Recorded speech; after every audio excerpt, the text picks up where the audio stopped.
Michael, well done. What do you make of your team's performance this afternoon?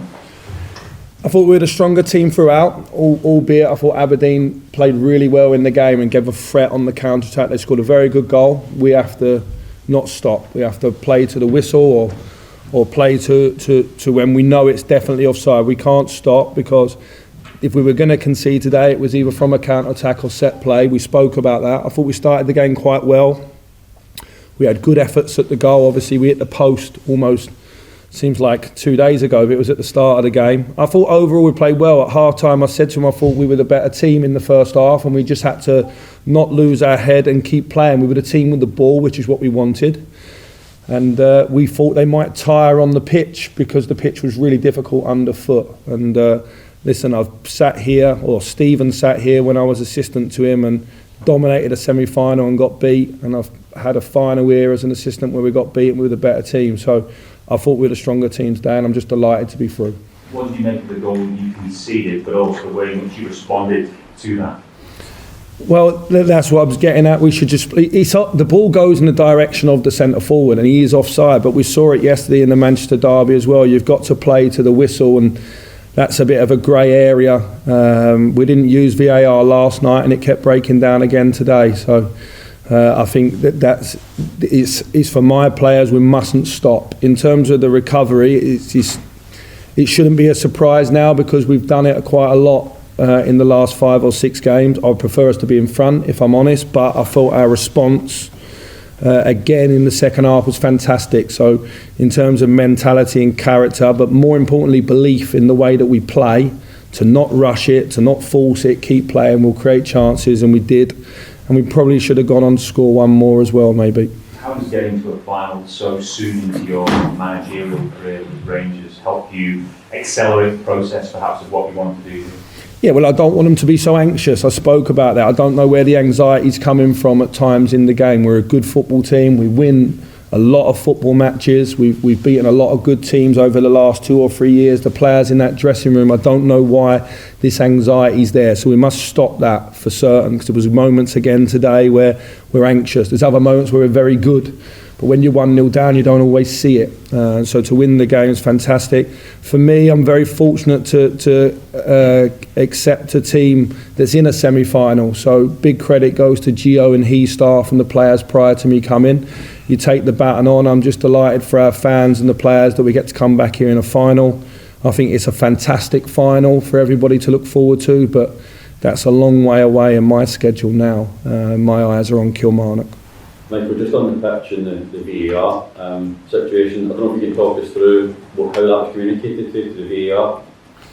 We knew the VAR was failing or kept failing, and to be fair to me and Jim, we wanted to play the game without it. So, because for us, you know, we only had it a short period of time. So I think if VAR fails, they should just put the note out and continue with the game, because the game, obviously, there was a lot of breaks in the game which didn't help either team.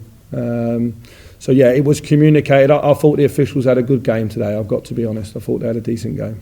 Those two things, though, the pitch obviously been in the state the last couple of days, and then the VAR confusion, you know, what does that do for the image of Scottish football? Do you think it maybe affects it? Yeah, it's probably not the right time to talk about it now, but you've asked a question, and listen, it's a fantastic stadium. I love coming here to be involved in a game, coming to watch. I think it's a wonderful stadium. I agree that maybe, you know, when we're selling our game outside, I thought both semi-finals were excellent semi-finals. 4 teams really went for it. The 2 underdogs, if you like, really took it to the 2 favourites in both games.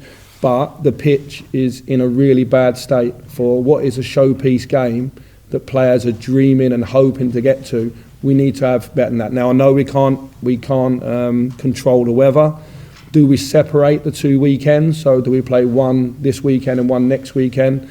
That's for other people to decide. But that was a difficult pitch today, and it will take its toll, because we have game on Wednesday night. So did the team that we played. So did the 2 teams that played yesterday. And where will the injuries come from playing on the heavy pitch and the heavy legs to go again on Wednesday and again next week in the Cup? So I just think that we've got an excellent game at the moment. You know, there's lots of good players in our league, and teams are really going for it. I've seen a difference in the way the coaching is in the league. I look at Aberdeen today with playing open football against us in a really good game. So I think we've got a good product. Just make sure that we present it in the right way. Just last one to me. You know, this Balcrash squad's been together for now 5 seasons. They got 2 trophies under their bag. You know, it's for the story of this team when people look back on it. Do you think that to do themselves justice, you need to add another 1 or 2 this season for people to look back and say, you know, that they delivered everything that team deserved? Yeah, where the club's come from, where it is today, is a long. You know, in the 4 and 5 years that I've been in and around the club, is completely different. You know, in terms of the type of players we got, the style of football that we play, and the fact that we can win.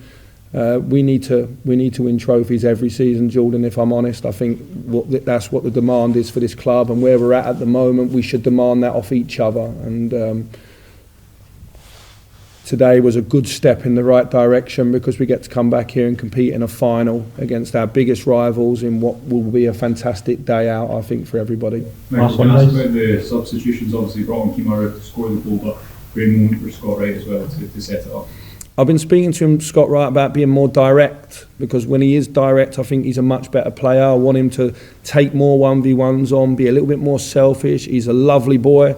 He's got much more talent in him, because I see it every day, than sometimes he shows when he goes out there on the big stage. Having said that, he seems to enjoy Hampden, because in the summer I remember watching and cheering him on when he scored a fantastic goal here in the final. And today he's had a big defining moment in a semi-final against his old club. So well played to Scott Wright. And obviously Kamar, he can't catch a break, Kamar. So he comes on today and gets the winner and then goes off injured. So we'll have an X-ray on that tomorrow. It's not a dislocation.